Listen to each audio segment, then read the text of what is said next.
When was the last time you made something in the kitchen and you were totally surprised by the results? Several years ago, Elizabeth had to make marshmallows for her chemistry in the kitchen course. And I'm pretty confident in the kitchen. I feel good about my skills, but the idea of taking corn syrup, sugar, and plain gelatin, which I didn't even know was a thing, and making marshmallows, I was skeptical.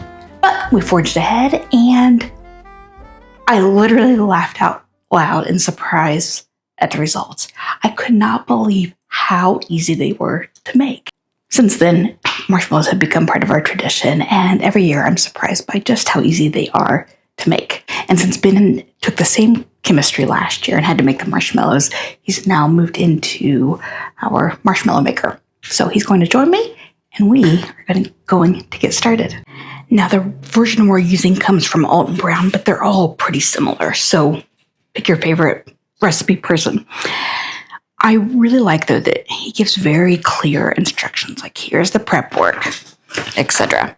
So the first thing you want to do is prepare your pan for afterward, which is a mixture of cornstarch and powdered sugar. Then you put it in your pan and prepare it so that it's ready to go, because you do have to work quickly with this recipe, which I will say, if you have young kids, this may not be a great recipe to do with them, just because you're dealing with hot liquids and quick speed. So you have to let the gelatin get started first.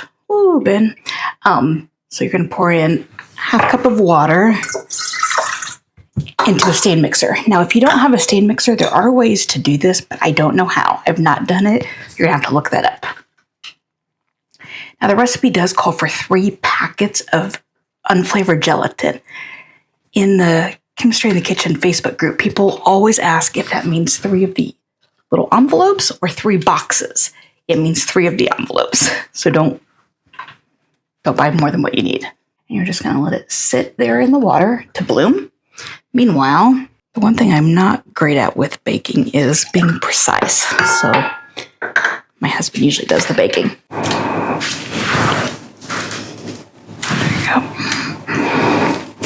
As with most candy making, you need to be really precise with this. So you do need to have kids who are old enough to measure carefully and follow your directions while you're doing this.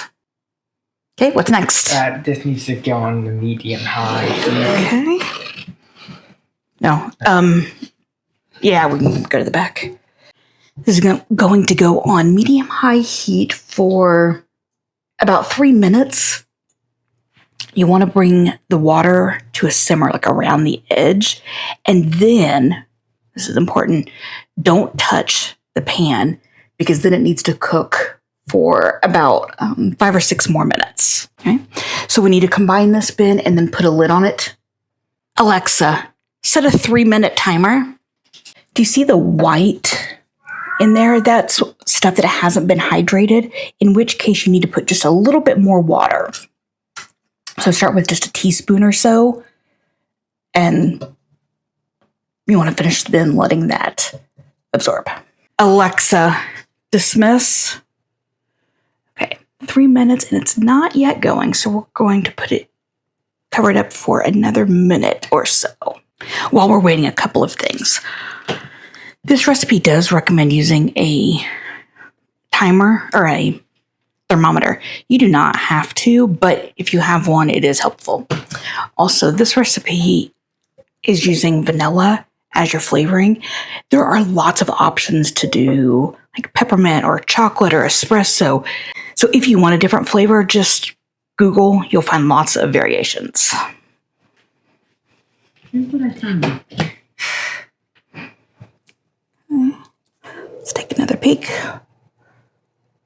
Okay. So at this point, you are going to Uncover it. Uncover it and do 5 more minutes? Yeah. Okay. So we're going to cook this for about 5 more minutes.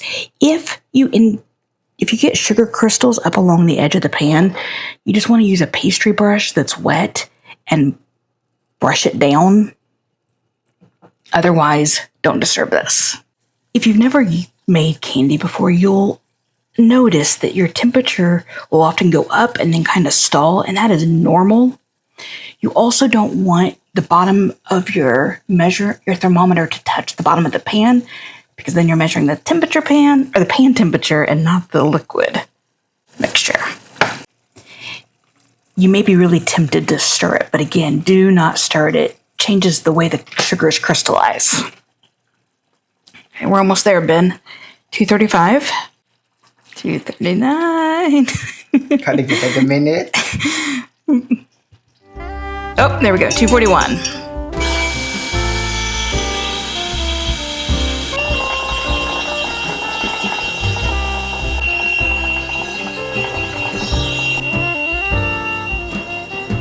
Hey, Ben, it's going to be almost done. Go ahead and finish the problem you're on. Okay. You just shake it off, and then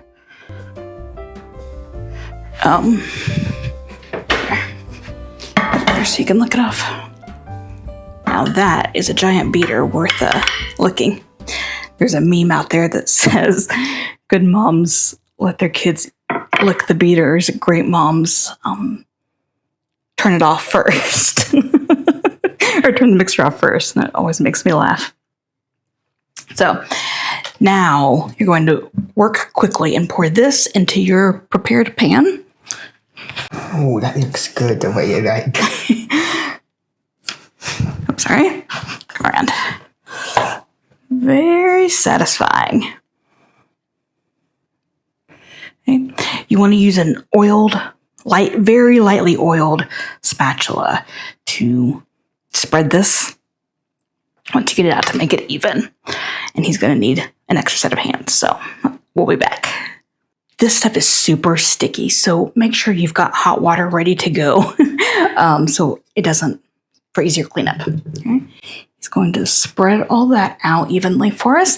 It's supposed to go into a 9x13 pan, but we're going to use these for hot cocoa, so I wanted to make them a little smaller. So we've got the quarter size sheet pan.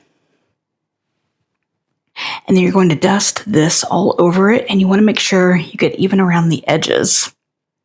This is supposed to be a mixture of cornstarch and powdered sugar, but I have heard people use cocoa powder at this stage. I have not tried that, so I don't have any recommendations.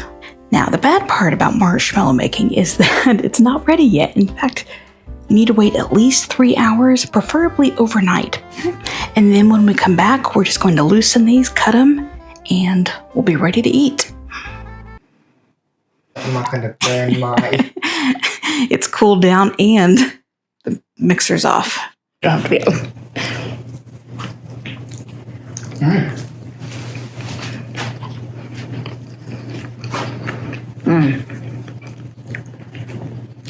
Not only are they better flavor, I like the texture a lot more than store-bought. So I've got the marshmallow under there, and then a little bit of whipped cream, and let's put a little bit of peppermint sprinkles on top. That is going to make for a hot cup of cocoa. And if you want the recipe for my cocoa mix, right here, click on the video on your screen, and I will see you over there.